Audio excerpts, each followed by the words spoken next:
राष्ट्रीय पुरानी पेंशन बहाली योजना के जो यहाँ पे पदाधिकारी हैं मेरे साथ में है, और आज उन्होंने पुरानी पेंशन बहाली को लेकर के एक ज्ञापन उत्तराखंड विधानसभा अध्यक्ष ऋतु भूषण खंडूड़ी जी को दिया। मेरे साथ में है, मैं बातचीत कर लूँगा। सर, सबसे पहले आपका शुभ नाम जानना चाहूँगा। मेरा नाम सरदार नरेश सिंह, मुख्य संयोजक नो प्रूफ कोटद्वार।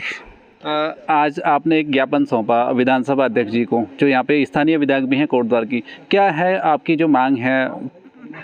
हमारी मांग ये है कि जो सन 2005 में जितने कर्मचारियों की नियुक्ति हुई है उसमें नई पेंशन स्कीम लागू की गई है। तो शुरू में तो हम लोगों को बड़ी लुभावनी लगती थी वो, और हम सोचते भी तो बहुत अच्छी है, ओल्ड पेंशन स्कीम की अपेक्षा ये बहुत अच्छी है। लेकिन उसके दुष्परिणाम जैसे आने शुरू हुए ना, वैसी कर्मचारियों की आँखें खुलती गई।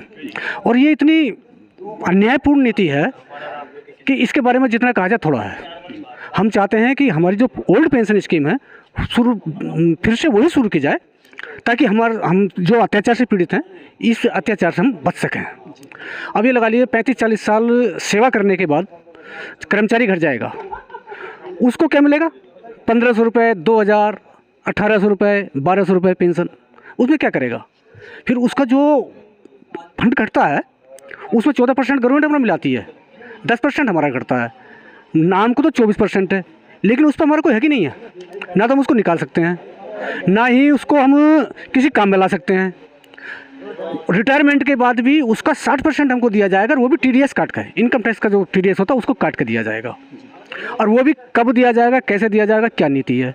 जो 40% हमारा रखा जाता है, हम कह रहे हैं उस 40% की कुछ तो पॉलिसी हो, उसकी कोई पॉलिसी नहीं है। हम बड़े खुश होते हैं देख करके, हाँ हमारे 10 लाख हो गए, 12 लाख हो गए, 15 लाख हो गए, लेकिन हमारे किस काम के हैं? उसको गवर्नमेंट क्या कर रही है? उसके लिए बड़े गैर जिम्मेदार लोग हैं जो उसको देख रहे हैं। कभी किसी को उद्योग घराने को दे देते हैं, कभी किसी उद्योग घराने दे देते हैं। वो पैसा भी सब फंसता जा रहा है। लास्ट में क्या होगा? आप बेचारा कर्मचारी देखता रह जाएगा, जैसे नीरव मोदी भागा है या दूसरे लोग भागे हैं, ऐसे ऐसे भाग जाएंगे जो हमारा NPS का पैसा ले लेंगे। फिर कर्मचारी का हाथ क्या लगेगा? हम क्या मांग है आपकी उत्तराखंड सरकार से? हमारी उत्तराखंड सरकार से विनम्र निवेदन है, आज जोड़ का अनुरोध है कि हमारी जो ओल्ड पेंशन स्कीम है आप उसी को दोबारा लागू करिए। आप भी हैं, आपने भी आज ज्ञापन सौंपा विधानसभा अध्यक्ष जी को। क्या मांगे हैं आपकी? पहले तो सर्वप्रथम मैं अपने डिस्कवरी चैनल का धन्यवाद करूंगा कि आपने हमारी पुरानी पेंशन कर्मचारियों की जो एक बहुत जायज़ मांग है उसको आपने उठाया, अपने चैनल के माध्यम से उठाने का प्रयास किया। हमारा 1 अक्टूबर 2005 को राज्य सरकार ने पुरानी पेंशन बंद कर NPS जैसा एक काला कानून हम पे थोपा गया। और निश्चित रूप से हमको शुरू में एक ऐसा, जब पुराने अधिकारियों ने या फिर जब लागू हुआ तो उस समय ये कहा गया कि आप सेवानिवृत्ति करोड़ों रुपए आपको मिलेंगे। आज जब हम 15 साल बाद जब सेवानिवृत्त हमारे बीच कर्मचारी हो रहे हैं, कोई टीचर, शिक्षक कर्मचारी, स्वास्थ्यकर्मी, पुलिसकर्मी, तो जब उनको 800, 900, 1200, 1300 पेंशन जब हमने उनके अपने आंखों से उनके कागज पत्र देखे, तब हमें विश्वास आया कि यार ये तो बहुत बड़ा एक धोखा हुआ है। और जो पैसे दिखाए जा रहे हैं वास्तव में, जब हमारे मुख्य संयोजक सरदार नरेश जी ने कहा कि जो पैसा शो हो रहा है उसमें दिख रहा है कि 20-25 लाख पर जब रिटायरमेंट हो रहा है आदमी, तो उसमें 60 जो हमारा पैसा है हमें भी मूल रूप में नहीं मिल रहा। तो ये बहुत बड़ा एक गलत कानून थोपा गया। और वही मेरा ये कहना है कि कोई भी चीज़ अच्छी चीज़ होती है सबसे पहले चाहे मान्य विधायक, सांसद अपने पे लागू करते हैं। आज ये देखा जा रहा है कि एक दिन के जो मान्य विधायक और मान्य सांसद बनते हैं वो तो पुरानी पेंशन के अधिकार बन जाता, जबकि वो कि समाज सेवा के जनप्रतिनिधि है उनका इस पे पेंशन पर कोई अधिकार नहीं था। पर जो कर्मचारी 30 और 35 साल सेवानिवृत्ति, जिसका कि पुरानी पेंशन सेवा का एक अंश है,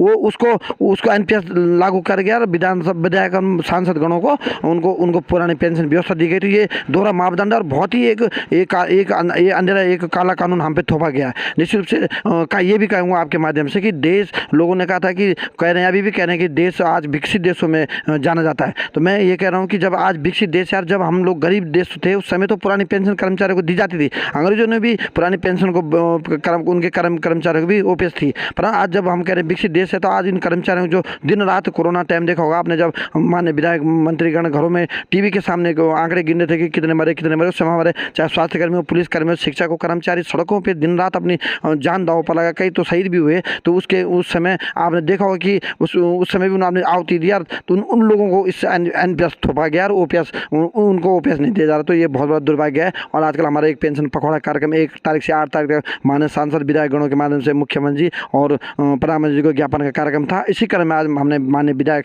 विधानसभा अध्यक्ष जी से भी अनुरोध किया, उनके द्वारा भी आश्वासन दिया गया था पूर्व में भी और अभी भी दिया गया कि मैं माननीय मुख्यमंत्री से बात रखूंगी।